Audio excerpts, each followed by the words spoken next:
So welcome back to the 42284 podcast, coming to you live from downtown Sunfish, Kentucky, in the She Shed Studios. Today we have Mr. Raymond Durbin, or Ray as we all know him, in the community, and Brandon. Kyle is sitting in the bleachers today, being a spectator, along with some other people sitting in the green rooms. So, last week you all interviewed Walton Key, is that correct? That's correct. So, I missed out on that. I hated to miss out on it. Well, you were at the Derby racing. Yeah. I didn't want to miss. I didn't want you all to miss the opportunity if Walton got to feeling bad or something. Right. The Derby was an experience.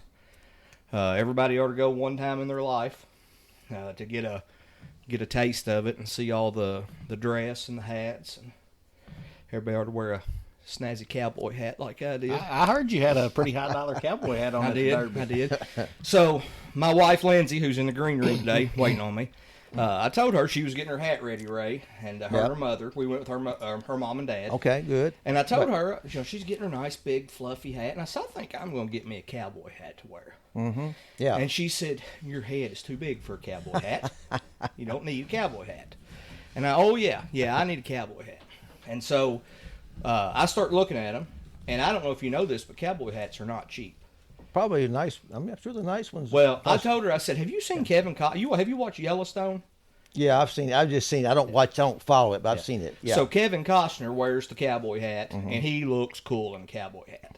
And I told her, I said, I'm going to get me one of those Kevin Costner cowboy hats. And she said, honey, I love you, but you're not Kevin Costner. She let me down real gentle. What a letdown. Yeah, real gentle like. Yeah. So anyhow, I did research Kevin Costner's cowboy hat, and they're like $750. Did she compare you to Rip at all? There's no comparison to Rip. I don't even try. I figure I could pull off the old man, but not Rip. Not Rip. So, but they're made by the Greeley Hat Company in I assume Greeley, Colorado. I don't know if that's where it is now, but the Greeley Hat Company. Yeah. So we're going to the Derby. I don't buy a hat, and we stop at the Love's Truck Stop up here before you get to Elizabethtown. Shepherdsville? Yeah. Well, no, the new one they just all right. Yeah, all right. Yeah, I know what you're talking about. And I go in, and they've got cowboy hats for $19.99. Ooh, and I had me one. Black. I was going to get a lighter color one, but she liked the black one better. Yeah. So I put it on, and I brought my looks up two notches with the cowboy hat. So we're up at the Derby, and this is Saturday, the Derby. We had went to the Oaks the day before, and she's doing something, and I'm in line for food. And this old boy says, hey, I've been sitting over there by you. He said, I really like that cowboy hat. He had one on. His buddies had them on. They had Stetsons on. Okay. He said, what kind of hat is that? I said, that's one of those Greeley hats. Oh, really? He knew it, I was glad he didn't want to show it. That's what I should have done. I said, yeah, I'd take $200 for it, but I didn't. He would have thought he got a deal till he flipped it over and it said made in Mexico or something like that. So. Yeah. But Ray, we appreciate you doing this. Yeah. Sure. Right. We've had a friendship over the years, I feel like. We have. We have put a list together of people to get on here and to interview in the community, and you are real close to the top of the list. I'm not a very interesting guy, but we disagree. I'll do the best I can. We disagree. Right. Yeah. Your mother, how long has she been gone now? A couple, 3 years? More than that. Has it been that long? She probably died in 18. Really? Yeah. Okay. 18, yeah. Well, time flies. About 6 years, probably. Yeah. Close to 6 years. Yeah. We have all said we wish we had got to interview your mother. Yeah. She was full of stories. A funny story. When Guy Durbin was sick over here, he gave me all of his old pictures. And I think maybe you gave me some too, Brandon, after you bought the place that were left in the house. Yeah. And somebody had wrote all over some of those pictures, the backs, the bottoms. And I'll be honest with you, I couldn't make out what some of them said. And I didn't know some of the people. And so at church one Sunday, Annie was there. And by that time, I think she was on a walker maybe. And I said, Annie, would you care if I stopped by and bring those pictures? Because she was still really sharp in her mind. Yeah, she was sharp all the way to the end. And I said, would you care if I bring those pictures by and let you look at them, see if you recognize some of the faces? And actually, some of them were her. I've got a picture of her, I think, in her cheerleading get-up from Sunfish. I think she was a cheerleader at this high school at Sunfish. And sometime around the year So I guess your dad was on the team that went to the state championship tournament, wasn't Well, I don't think they went to the state, but I think there was up high in the regional, I think. he? Okay, Yeah, okay. Well, then yeah. there was another Yeah, story with that. That makes sense why I couldn't find it in Yeah, the record. right, So okay, yeah, they I did. had been told state. No, they didn't go to the state. But it was up yeah. higher than that. Yeah, Okay. yeah. But anyhow, I took those pictures up there to her, and we sit down at her kitchen table, and I slide that first picture, and she says, well, that's so and so. About 20 pictures in, I thought, this lady has really got, her mind is just sharp, because some of the faces I couldn't make out in the Right. pictures. Yeah. And I said, Annie, I'll be honest with you, I'm impressed that you can see these faces on these pictures and be able to tell. She said, well, it's not that. She said, the names are wrote right here. And I said, well, I couldn't read that. She said, can you not read cursive? And I said, well, yeah, I can, but I mean, it's almost like it was a different form of cursive. Once she told me the names, I could start to make it out, Right. but it was, Yeah. that generation. But you were born in Sunfish, correct? Or Well, I was. I don't know born- where you were born at, but you were raised as a young child. I was there the whole time. Yeah, Yeah. right. Do you know where you were born at? No. Okay, a lot of people, most everybody has been, were born in Dr. Farmer's office. I'm not sure if I was there or where it was at the house. Okay, He might have came to the house. I don't know. yeah. Did Walton? Did yeah. he happen to say? He say the ark? No. Yeah. No, I Yeah. think did he make the remark he didn't know whether he was born or hatched? That's Yeah. Walton. Yeah. So, you're one of how many kids? 11. 11. Where Yeah. do you fall in line I'm at? third from the oldest. Third from the oldest. Yeah. Who's Jane, my oldest sister, and then there was Steve, and then there was me. okay? Yeah, my So- oldest sister's passed. Okay. Yeah. I think I did know that Steve was older than you. Yeah. We're Yeah. my wife and I are friends. 18 with Steve. months. 18 months. We referred to him as Uncle Steve. Yeah, 8. My mom had 11 kids in 16 years. Wow. You all farmed, and I mean, Yeah. basically, Oh, yeah. We survived. you survived. Right. Did your mother, when I was a kid, she worked in the lunchroom at Kite Rock. Probably, yeah. Did your dad work public work? Yeah, he worked at the factory. Which the sewing Brownsville Sewing Factory. Okay. Yeah. I didn't know that. Yeah, he was maintenance guy. Well, night watchman, maintenance. He worked evening shifts. Okay. Yeah, he worked evening shifts. Yeah. It was funny, and I can't remember if Annie worked at Kite Rock or if it was Paula, but one of them worked at Kite Rock, and then one worked at the middle school, and it was one of those two. I may have it flipped, and then when I got to high school, your late wife Debbie Yeah, was there, Debbie worked over there. and so it was Yeah. like I just Yeah. had the whole family the whole time, Yeah, right. and Right. But yeah, Mom never worked until Joe started the school. okay, Not public work. Because Joe's, the youngest. Joe was the baby. okay, So till he started the school, she didn't work I didn't realize public he work. was the baby. Yeah, she didn't work public work till he Okay. started. Yeah. So did you go to church, elementary school at St. John's? St. John's. I went there from first grade through 8. And when I got out of 8th grade, they told us that we were going to be going to the public high school. Because We were the first group of freshmen from St. John's that went to the public high school. was that 62? 61. 61. Yeah, 61. And and I've told different ones. I said the way I grew up is like we weren't around any Protestant kids. Right. We went to church here, went to school, and whatever, and we didn't have any reason to be around any Protestant kids. Mm-hmm. I didn't really know any Protestant kids. Right. I knew all the St. John's kids, like they're my brothers and sisters, but I didn't know any Protestant kids. Yeah, I thought I'll get beat up every day over there. They'll beat me up every day. Yeah. Did you fit in okay once you got there? I went over there for 4 years. I never had one negative incident. That's good. Not one negative incident. Some of those people even today are my best friends. Right. Right. Yeah, we get together every month. They Yeah. It's amazing, and times are different now, right? Right. Oh yeah. Today we got in a truck and drove 2 hours to get a tractor that wasn't worth going to get, but we went to get it. Right.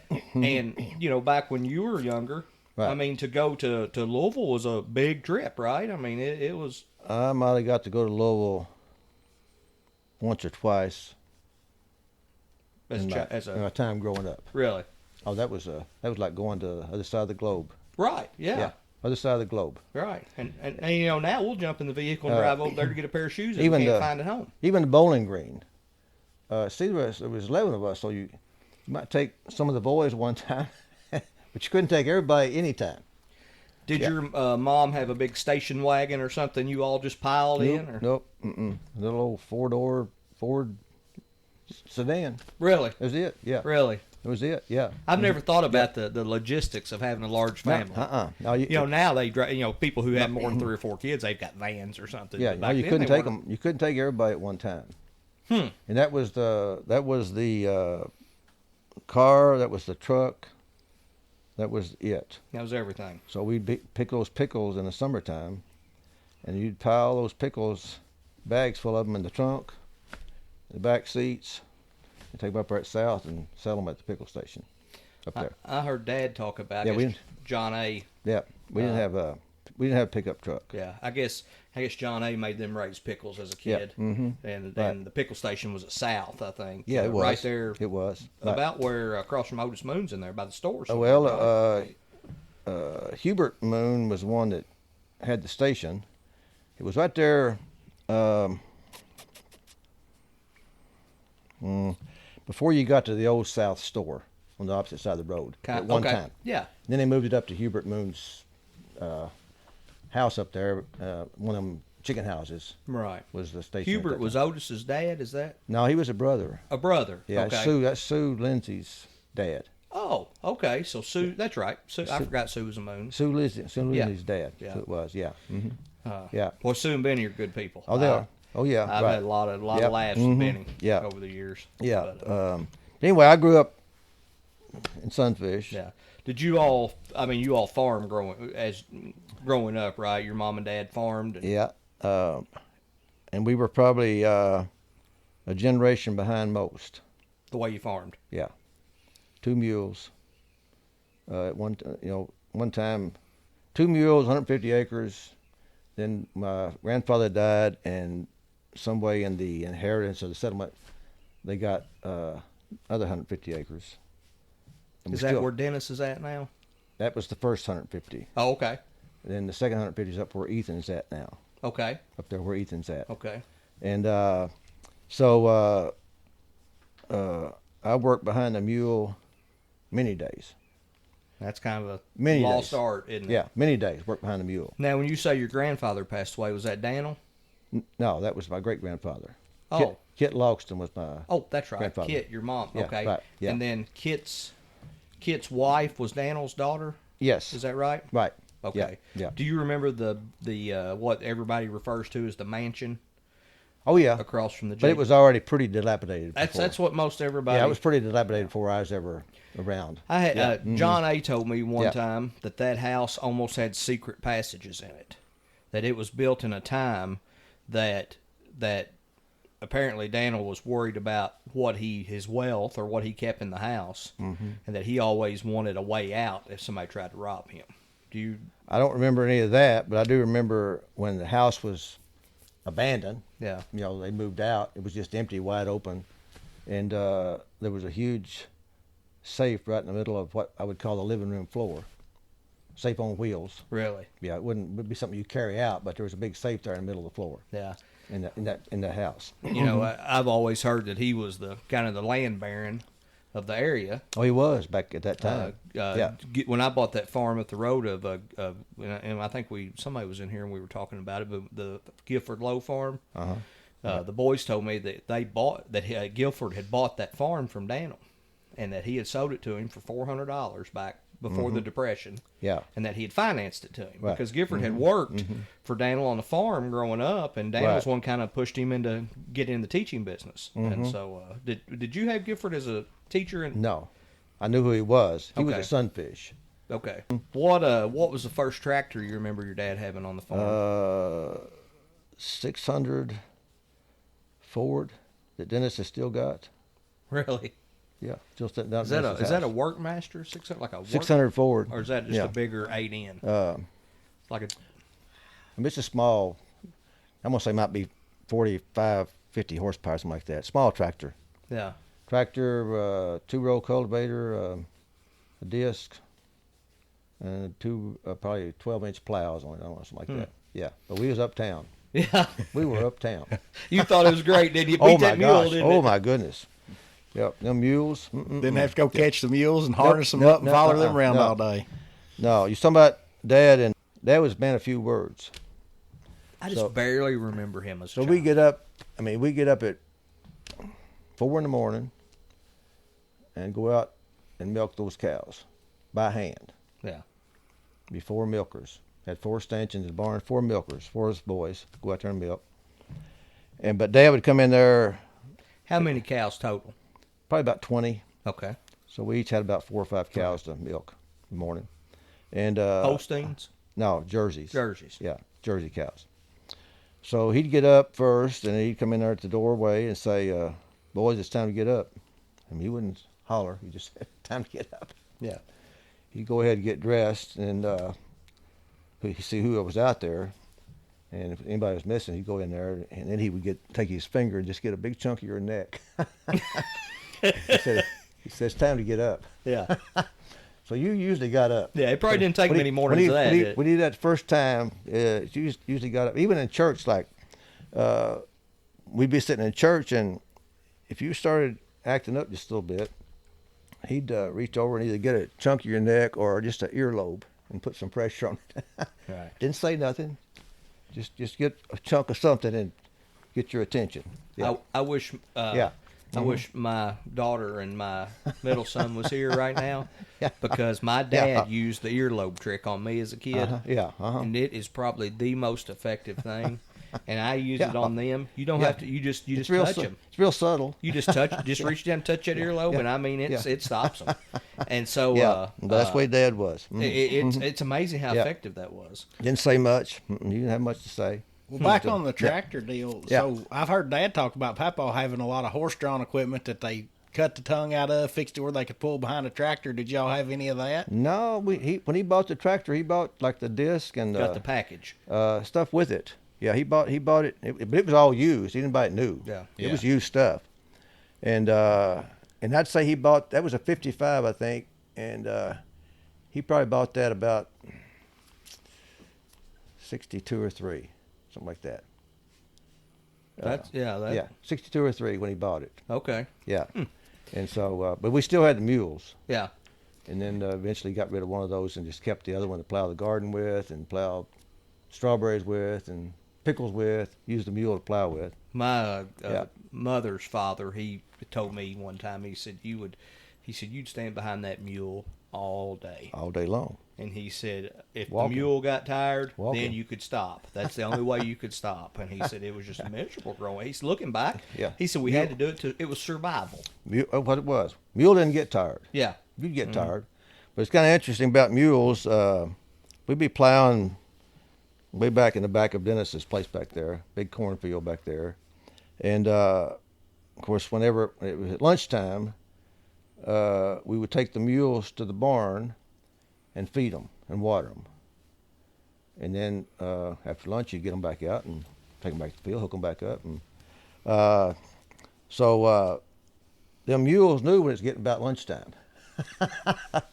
They were ready. They knew. huh? Well, they knew it was about lunchtime. So when you went out to the end of the field, the end of the row, this was long rows, and you started back.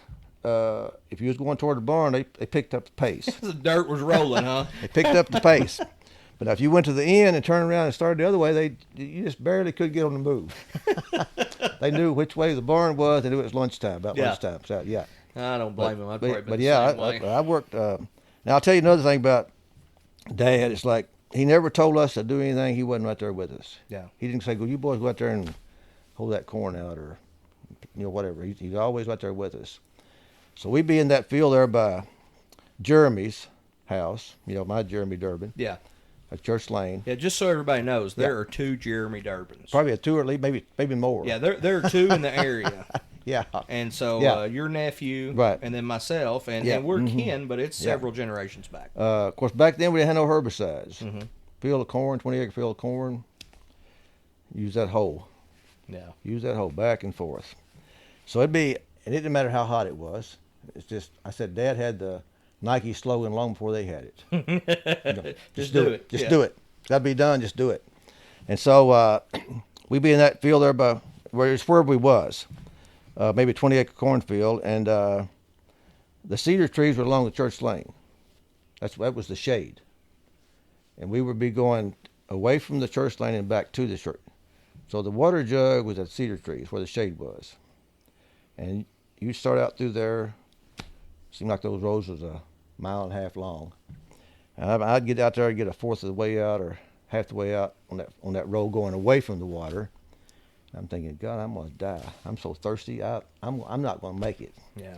But I went a little bit more. Said, Dad, I gotta have a drink and nothing, because he was right there too. Yeah. So he was thirsty too. So you just went to the end of the road and turned around, came back, and you got a drink of water when you got back to the end. Yeah. So, But- who were his parents?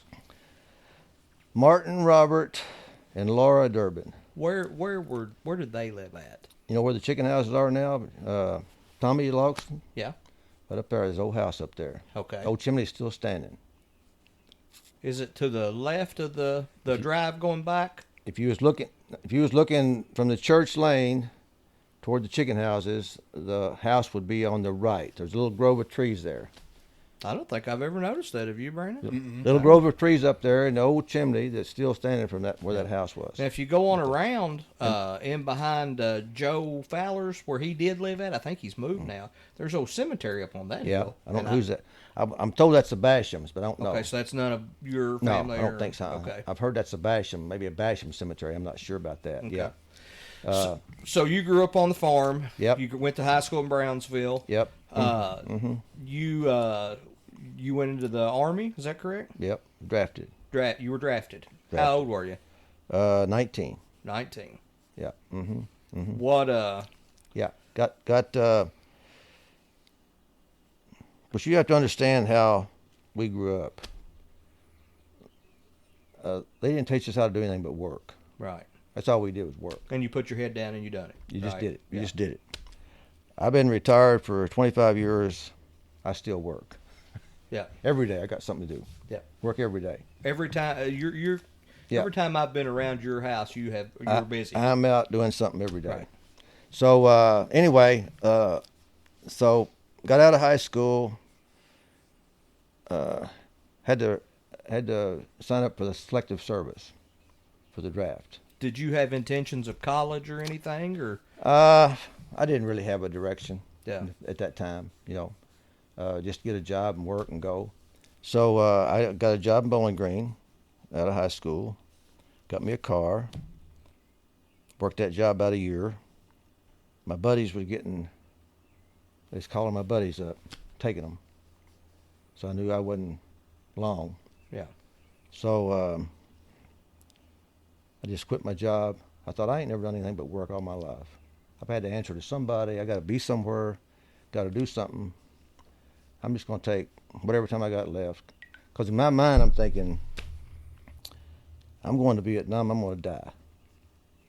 I just want to have a little bit of time where I don't have to worry about nobody but me. Yeah. So I quit my job.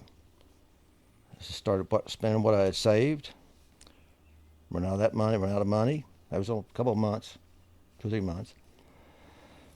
Sold my car, living on that money, and then I met Debbie. So you met her. That was one of the questions. Met Debbie, You met her before right? Vietnam. Met Debbie, and just something about her that, because I was a street bum.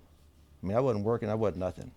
Didn't want a job. You couldn't give me a job. All right. I was just living by whatever means I had. So I was in Louisville, met Debbie, and then after we dated 2 or 3 times, I thought she deserved better than what I am. I mean, I was smitten. I mean, I knew she was it for me. She wasn't quite that convinced that quick, but Yeah. but she saw something in me I didn't know was in there either. Yeah. So I thought she deserves better than what I am. So I moved back down to Mom and Dad's, where Dennis lives, and got a job at the factory. The sewing factory in Yeah. Brownsville. Yeah, Okay. Mom and Dad both worked there. Was Yeah. she from Louisville or was she She's from from down Southern Indiana. Southern Indiana? Right. What was her maiden name? Swallows. Swallows. Yeah. Mhm. Where did you exactly did you meet her at? Did you meet her at a ball game? Tell you what I was at. What I was doing is it was a blind date. A friend of mine had a friend of hers, and she said, "I can probably fix you up with somebody." He wasn't working either. I can probably fix you up with somebody. Now she ain't looking for no relationship. So she's, but she'd probably go out with you. Yeah. So anyway, she fixed me up with Debbie, and that's how we met. That's how you met. And her and her friend had a car. Her and her friend picked me and my buddy up on Main Street in Louisville. We was walking down Main Street in Louisville. That's how we met. That's how you met. Yeah. Mm-hmm. Yeah. So when you moved back home, did you bring her with you? No. Okay, y'all weren't married yet.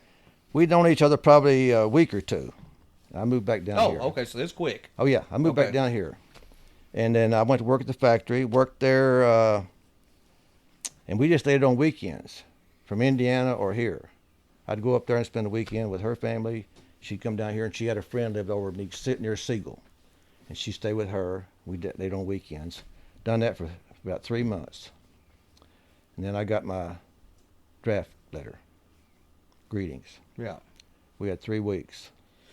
So is Yeah. that just a letter that shows up in the mailbox one day? Showed up in the mailbox one day. You know it's coming, but so I got that. So anyway, she came down that weekend, and we was talking about everything, and it wasn't like a proposal. It's just like, let's get married.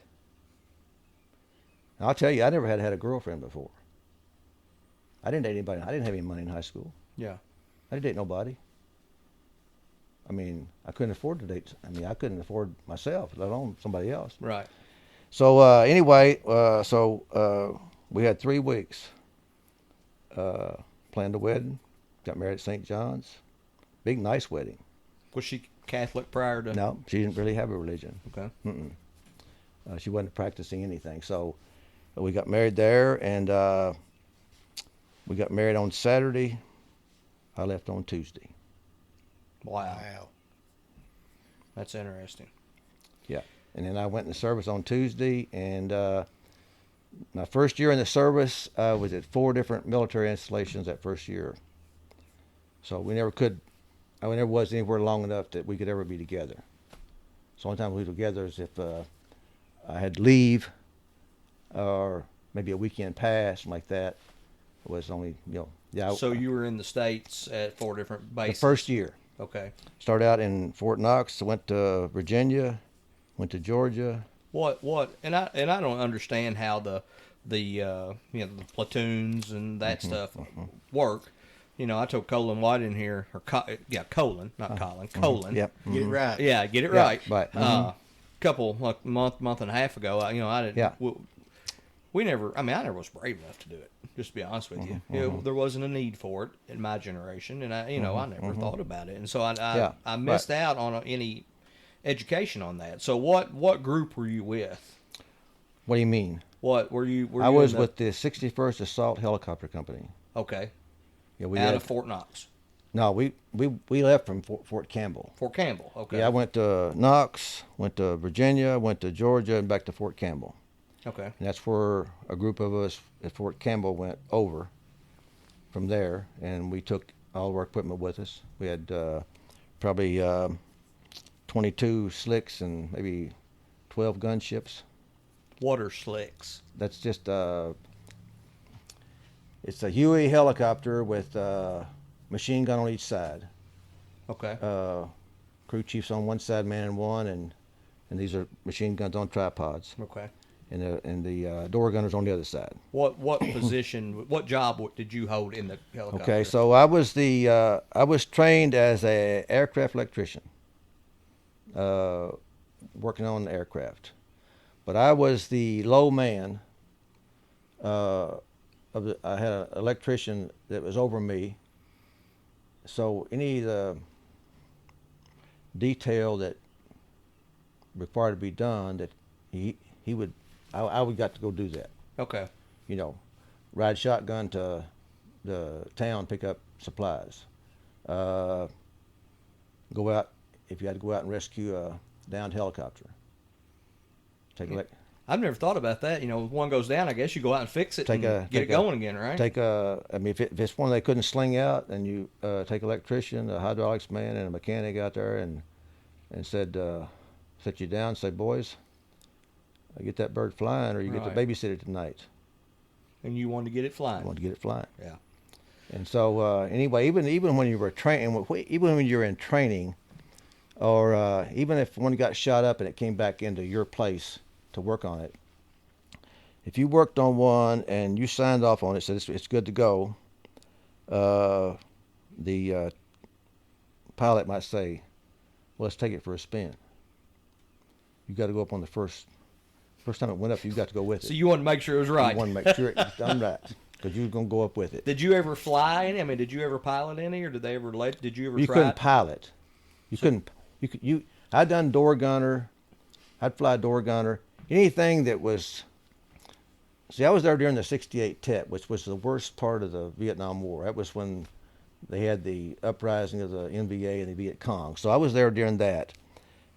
And that was so intense that I'd be out there in a tower on the perimeter 2 or 3 nights a week, all night. Yeah. We had a tower about every 100 yards, had a bunker between the towers, and had a 4-foot deep trench all the way around the compound. So I'd be out there in a tower for 2 or 3 nights a week. So the next morning, after you've been out there all night, you might get to rest for a while. And anything that wasn't technical, they just stick somebody in that spot. Like, see, they wouldn't put somebody on electrician duty that wasn't trained. Right. But anything that wasn't technical, they just stick somebody in there and just do a it. body to fill the position. Grab M16 and run to town with a shotgun with going to town. How long were you overseas? A year. Yeah. Second year was overseas. First year was here. Okay. Yeah. And so you pulled 2 years. 2 years and of then active. You got out after that. 2 years of active, and interesting about that was when I came back, I left Cameron Bay, and probably 36 hours later, I was out of the military as far as active duty, heading home. Really? From Seattle. From Seattle. Yeah. Come back. Kind of interesting. I mean, these kids might know I never have studied logistics. All that. Something about the time zones. We went over on a ship, and every day an hour you'd lose an hour some way, and then we lost the whole day somewhere. So you're going backwards with whatever time it was. zones. We lost Yeah. the whole day some way. Interesting. Yeah. I've never thought about One that. guy lost his birthday that year. we skipped that day. We skipped that day. Okay, coming back, now we left Cameron Bay on a plane and flew to Anchorage, Alaska. And we left Cameron Bay probably, I don't know, like 5 o'clock. And we got to Anchorage at 11:55 the day before we left Cameron Bay. We flew 12 hours. Really? Yeah. So you picked up time coming back. Right. And they took me down to Fort Lewis, Washington, and let me out. And like I said, 36 hours after I left the war zone, I was a civilian. Well, basically a civilian. So did you fly back into Fort Campbell? No, flew to I think St. Louis, and then to Louisville. Louisville. And Debbie and Mom and Dad picked me up at That's Louisville. what I was going to ask you. Who They picked picked you me up? up at Louisville. It was a quick. It was an adjustment. Yeah. Yeah, So come back. you come back. Yeah. Do you immediately go to work, or? I had a job. Bill going to quit that job, and then I wasn't going back to the factory in Brownsville. Right. You know, me and Debbie planned on living in Louisville or the Louisville area, Southern Indiana, wherever it's up there. And so, but I'll tell you an interesting thing about that. When I came back, just kind of hanging out at Mom and Dad's for a few days, just to kind of try to, absorb what's going on, And of course, the way things were at that time, it's like you think everybody hates you. You was a baby killer. You was There was a lot of uprising at Oh that my time, gosh, right? it was like, you got that mentality. Everybody hates you, you know. So sitting there at mom and dad's about 4 days after I got home, and middle of the day, phone rang, and I didn't know anybody knew really I was there. So one of the kids answered the phone. Look, one of my siblings answered the phone and said, "It's for you." And I thought, who could this be? So I picked up the phone, and the guy said, "This is Rex Patton, Evans County Sheriff."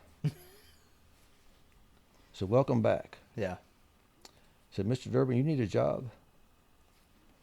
And I said, "I don't have a job, but I don't think I'm going to live here."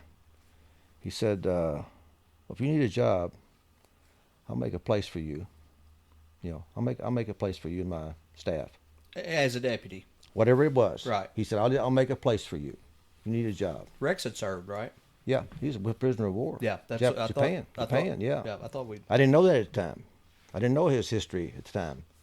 Because I was wondering why he would call me and offer me a job. Right. And so, anyway, that was, I never forgot that. Never forgot that. And another thing is like, just some things that happened that kind of warms your heart some. I grew up with kind of trailing Dad around. We'd go down to Herman Benson's store down there, and Dad pick up a 50-pound bag of beans and throw them over his shoulder and say, "Herman, I'll come in and pay you when I get the milk check." You know, Yeah. or sell the hogs or whatever, you know. So then me and maybe one of my buddies, Eddie Logston, or somebody, we walked down to Herman's after church on Sunday and maybe have a honey bun and a Coke or something like that. And then I'd just say, "Well, Herman, I'll pay you when I haul hay," or something like that. He'd bring me a little tab, you know. The country stores used to. Oh, yeah. Would keep the communities rolling. That's how you learn that if you pay them, you can keep. Right. They'll take care of you. If you pay them, they'll take care of you. So, anyway, so when I was in Vietnam, I was over that year for Christmas. Didn't know Herman Benson even knew I was there. Just an old, I guess, single guy. I never knew him ever have a wife or a woman or anything. Just a little small statured guy. And so, Christmas that year, get this big box. Herman Benson. While you're overseas. At Christmas. Really. It was a whole box. It wasn't a carton. It was a box of cigarettes. Probably 12 cartons in there. Did you smoke at the time? Yeah, smoked. Okay. Everybody smoked then. You're going to die anyway. Just Yeah. smoke it. Yeah, probably 12 cartons of cigarettes. Of course, over there, everybody. I thought you were going to say honey buns. No. Everybody shared everything. So you Right. just put it out there, and we all shared whatever we had. But he sent me. So I never forgot that from Herman either. Oh, that burns in your memory, right? Right. And another thing is a result of Vietnam probably or other things. The best man in my wedding was Mike Simon. I don't know if you ever knew of him or Mike, yes. Mike Simon. I knew. Yeah. I think he passed away maybe right before I was born, but I know the whole story. Yeah. Anyway, he moved down here from Louisville, and he was going to St. John's. A couple years younger than me, but we wound up being just best friends. He was best man in my wedding. And of course, I came back from Vietnam there, down here for maybe a week. Went to Louisville, hanging out for a week. My brother-in-law worked at Ford. Debbie's brother-in-law worked at Ford. So anyway, so I'm up there for a week or so, and he said, "Ford's hiring." You know, I didn't have a job. He said, "Ford's hiring." So at that time, Ford was probably a gold mine job to have, right? It was. It was. I mean, it was the place. Still a good job. Oh yeah. But it was at that the place time, to be. it was the place to be. Yeah, right. Yeah. So I went out there one day. I was taking an application. Went out there one day and got. It's probably 400 people out there. I was just standing out there, and they took a few in, and security come out there and said, "They're not taking any more today." Said, "We'll let you know when we're, taking applications again." So I turned around to leave. We always was walking away, and he said, the security guard said, hey, Red, come here a minute. So I turned around and walked back over to where he was at. He was there by the security building, and he said, come in here a minute. So I walked in there, and there sat Mike Simon. Really? Mike Simon. And he worked there? No, he didn't work for Ford. He didn't work for the security. His job, they made these big road tractors in addition to cars there. This was the Fern Valley Road plant. Okay. And that's before they built a new one. And he worked there, and his job was to drive those big trucks across, out of Ford parking lot, out of Ford's grounds, across the street to a place called Manning Equipment. They done modifications on them, put fifth wheels on Upfitted them. And fifth wheels on them, different things like that. His job was to go back and forth. So he saw those security guards every he day. made friends. Yeah. It's those connections that paid off. He made friends with everybody. Right. He was just an all-around good guy. So he just happened to be sitting in there, and I was standing out there. So he said, I told him, I said, that boy already just got back from Vietnam. Said he needs a job. So, Did you have any kids at the time? No. Okay. No, I did, but had Shelly. Shelly, okay. Yeah. Anyway, so when I'm in there, he calls in the personnel and says, we got another one out here. Said, y'all take one more today? They said, send him in here. They hired me that day. Really? Hired me that day. How many years did you work there? 31 years. What year was this? This was in 1969. 69. Right. And Yeah. so you worked 31 years. Yeah, 31 years there. Mm-hmm. I remember you as you as a Oh. kid. You would get Oh, yeah. up at 2 a.m. or something. 1 or 2 in the morning. Yeah, and Get drive out. to Louisville every day. From 103 miles each way. What's the most miles you had on a vehicle? Do you remember? I mean, did you ever just put a obscene amount of miles on one? Probably 325,000 maybe. Wow. More. Yeah. Mm-hmm. Yeah. So did you all live up there at any time, or did you always? Well, live? when I got out of the service, we lived up there for 11 years. Okay. First 11 years we lived up there. And So you moved back down here about 1980. well, we built the house in 79. 79. Okay. Yeah. Built the house in 1979. Just Yeah. so you know, I've seen a lot of houses. Yeah. But you have got the prettiest view. I know you hear this all the time. Yeah. Well, But Debbie took me out on the gazebo one time. Yeah. And showed me her TV you'd mounted. She was proud of the TV. Oh yeah. And yeah, we sat right. out there for a few minutes. right. And Yeah. I think it was when the fellow was at your house that day we were talking about earlier, the genealogist or whatever. Oh, and I okay, came yeah, up. She said, right, "Come here, I want to show you something." Okay, yeah, right. And she took me out, and we sat yeah. out there for a minute, and Yeah, it's just she beautiful. loved that gazebo. Beautiful place. Yeah. She loved that gazebo. See, before that gazebo came about, there was a big hickory tree there, huge hickory tree. Oh, I didn't know that. Okay, so then she had the swing that's in that gazebo right now. She had that in that hickory tree, and all the grandkids had an individual swing around that tree. It was a big tree. Yeah. We had that ice storm a number of years ago. It split that tree 3 ways. Oh. Put it right on the ground. So over the next year or two, she said, "Boy, I sure miss my tree out there." And I said, "Well, honey, there'll never be another tree in this yard that's big enough to support a swing or anything like that." So then I started thinking about what can I do. So we went around and looked at some of these freestanding gazebos. And I thought that'll never sit out there. And you happen to have family members who Right, are right. masons. Bricks, right? Yeah. Mm-hmm, yeah. So Dennis. Some of the best masons in the area. Yeah, Dennis helped me get all the foundation, everything ready, and then, but my thing was how to get the canopy to stay on top of the gazebo. So we done all thread all the way up through the columns, and then the guy that helped me do the top of it, he made some metal plates, and so it's all So it's one not piece. going in. It's If all it one goes piece. somewhere, it's all bad. one piece. Yeah. So anyways, that's like that. But yeah. So anyway, but yeah. So it's that's Yeah. the best view in the world. So and she sure liked that gazebo. Yeah.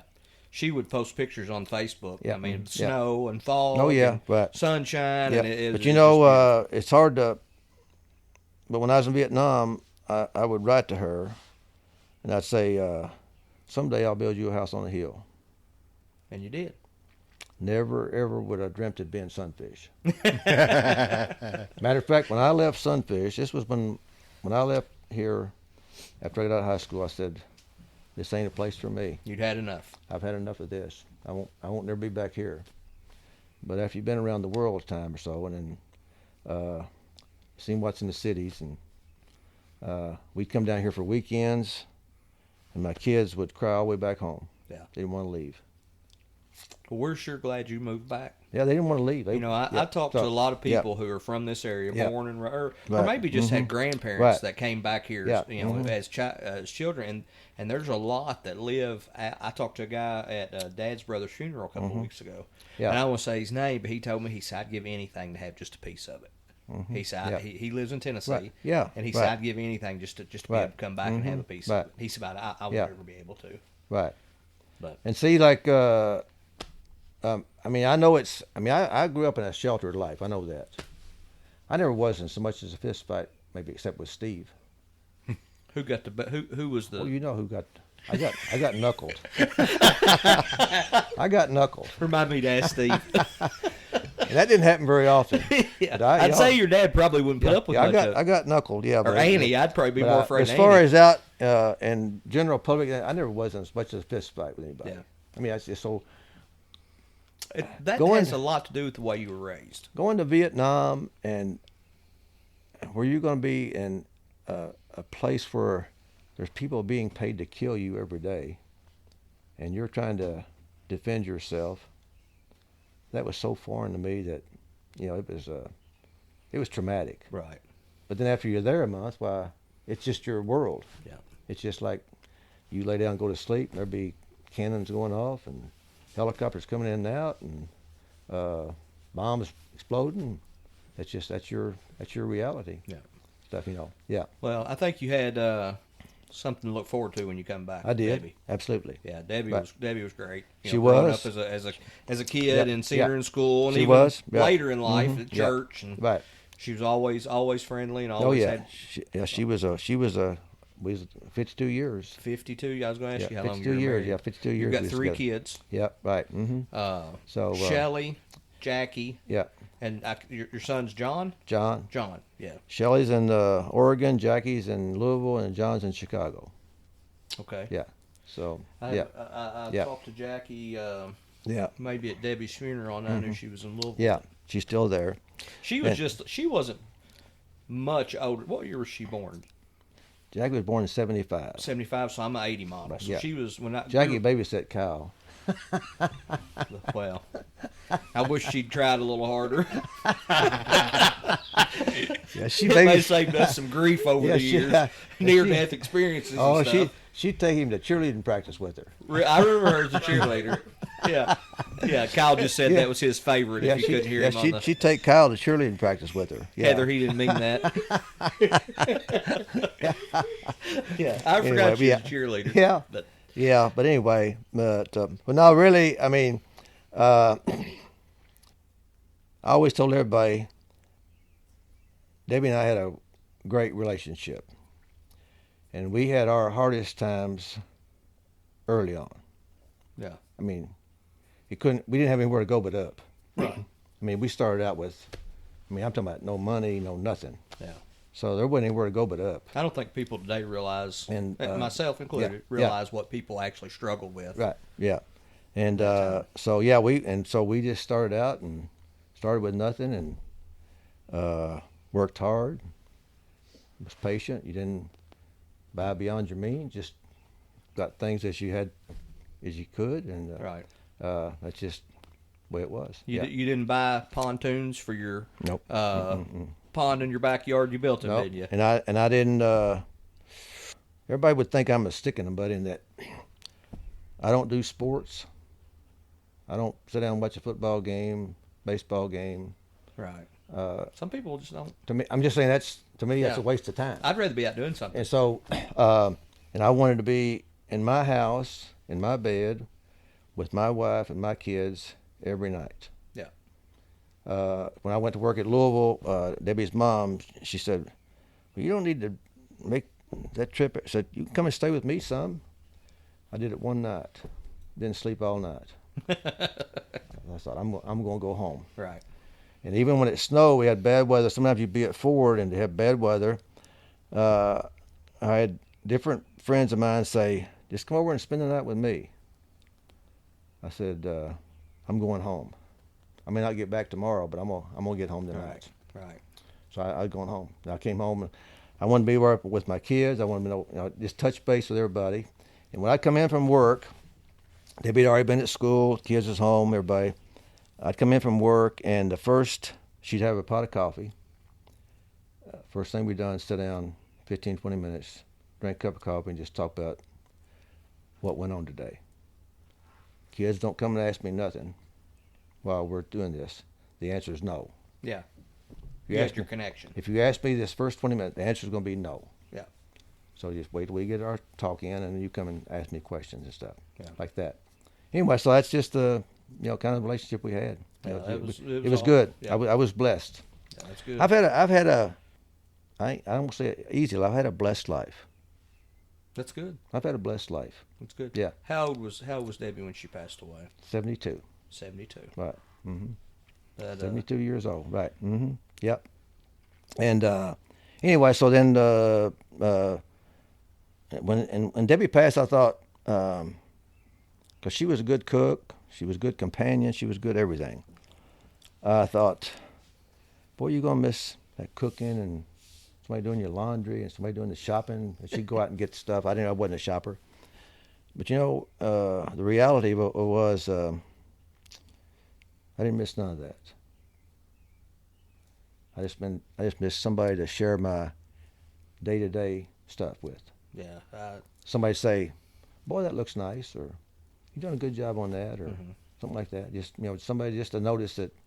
And she'd go to Louisville, because all her relatives live up in Louisville or Southern Indiana. She'd go up there and spend a day or two. This happened over and over. I mean, she'd go up there maybe every 3 or 4 months and spend a night or so. And she'd come back down that driveway, and wherever I was there, I'd start walking toward the garage, and she'd get out just grinning ear to ear, and she'd say, did you miss me? I'd say, yeah, I missed you. She said, you did not. I said, a lot of times where I'm here, we don't even talk. I said, yeah, but I know you're here. Yeah. I know you're here. Yeah, and that makes a difference. Yeah, sure does. But anyway, so it's been good. Like I said, still good. Staying busy. Yep. When Debbie passed. See, I've always loved kids. I don't know. Even like when our grandkids was growing up, when they came to visit, my work was done. Yeah. I just take them. I knew you built the boat or the pontoon Pontoon, yeah, out of blue barrels, yeah. which is the most Sunfish thing I've seen in a while. Well, my grandson. See, I had a grandson that was about 15 or 16 at that time. My oldest grandson, and the grandkids would all come stay a week in the summer, just one at a time. So Joseph was coming. And where does he live at?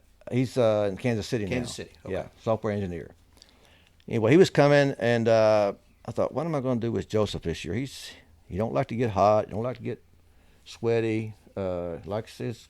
So I thought, I need a little pontoon on that pond out there. So I got online and looked to see what I could do with pontoon stuff. And so he came. I said, Joseph, you want to help me build a pontoon for that? He said, yeah, we'll do that. So we went and got all the stuff. We got the barrels from Don and Carolyn down on 31W. So we started building that, and so we put it in, and put it in the pond, and then it's his idea. He said, we're going to christen it with a Mountain Dew. He said, we're going to name it the Redneck Pontoon. Yeah. That's what we did. It's fitting. Yeah, that's what we did. Yeah, right. So he helped me with pontoon there. Yeah, his time. I remember seeing it for Yeah. the first time. Do you remember when we came up and changed out the pole at your house? Yeah. for the Oh, transformer? yeah. I need to talk about that too. Okay. That was awesome. That was fantastic. Well, you're talking about the flagpole, right? Oh yeah, absolutely. Oh, absolutely. Yeah. Yeah. I was going to hit on that. Oh, yeah. That's probably been one of the. I've been fortunate to be able to go to hurricanes, and Oh. tornadoes, Oh, and help yeah. people That was- restore power who've been Right. without days, and Right. it's affecting their lives. Right. But Right. when we brought our crew up there and put that flagpole in for you, Right. it was meaningful to Right. all of us Right. involved. Right. October of 26, Yeah. 2006. Yeah. October 19th, 2006. They didn't know it, but sometime way back, I wanted to put me up a flagpole, so I found an old telephone post, old wooden telephone post, and put it up out there in the yard, hung my flag up on it. Well, it was getting so rotted at the bottom, I thought that's going to fall over, my flag's going to be on the ground, so I just took my flag down and just let it go. And so Jeremy had told me way back before that, said, I got all kind of fence posts up there on my place. If you ever need any fence posts on your farm, said, just let me know and you come over and get some of them. But I remembered he said that. So after I took my flagpole down, I said something. I said, Jeremy, I do need a flagpole. You got anything that maybe I could use for a flagpole up there? And he said, I might have something. Let me look and see. So this is, like I said, October 19th, 2006. So I'm out there weed eating around the yard there. Here are these two big Warren Rural Electric trucks coming down my driveway. And Jerry said, where you want this pole at? I said, well, just drop it off down there. So just drop it off down there. He said, no, we're here to put it up. We're going to put it up for you. We're not dropping it off. So they pulled out in the field, drove around there where it was going to go, dug me a nice hole there, put it in, they changed all the hardware off, took the hardware off the old pole and put it on the new one, and put that pole up for me. But they didn't know at the time that was the exact day of the 50th anniversary of the day I got inducted in the Army. It just The blind exact luck. day. Yeah. 50 years. Wow. Yeah, I got emotional about it. Yeah, I think we all did. I got right? emotional. I thought 50 years to the day they put that flagpole up for me. And that's there from now on. Yeah, that pole. That pole's there to stay. It's concreted in. Yeah, So there a to few stay. days before, you had said wood pole, and I said, well, when we take these wood poles out there, a lot of times they're junk, the whole thing, and we cut the butts off for fence posts. Yeah. And give them to people. And, Right. Mm-hmm. and I said, I'll find you one. And so a day or two before, somebody wrecked up there in Litchfield and broke one of those nice aluminum street light poles off. Oh, I mean, one of those luminaires. Yeah, sheared that dude off with the ground. Yeah. And one of the guys at work, I got in there, and he said, I'm going to take you at home, use it for flag posts. No, you're not. I said, I'm taking that. He said, what? Because we didn't get them. I'd worked there years. That was the first one that we had weren't going to reuse. Yeah.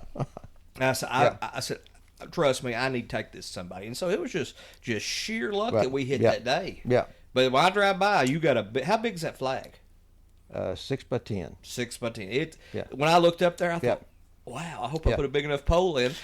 6 by 10. I fly 6 by 10 up there. I want people to see it from the road. Oh, you can see it. Yeah. And, if anybody drives past Ray's house, and look that up there pole is plenty big to handle it. Yeah. Yeah, it's plenty big to handle it. So when I went to work for a different company, Yeah. I cabbaged on to another one. Yeah. And so I haven't put it up yet. It's still up here on the hill, but I'm gonna take it and put it in our house. Okay. Yeah. And put sure. a flagpole up, Right, and right. it's just a matter of making time to do it. But that's my Yeah. plan. I mean, that pole don't budge. That pole is there. I hope it's there. And I told you it's got warranty, so if it doesn't, Yeah, let me know. right. I'll find it, bring you another one down. Yeah. That pole's there. If you For a have any of lifetime. your other veteran friends who need those, Yeah. I don't have aluminums. We don't get many, Right. But I have a whole pile of steel ones that they take down and don't reuse them. So we try to give them away up in the Indiana area to veterans. If you have anybody who wants one down here, I'll bring it down. We'll put it up. Okay. I'll keep that in mind then.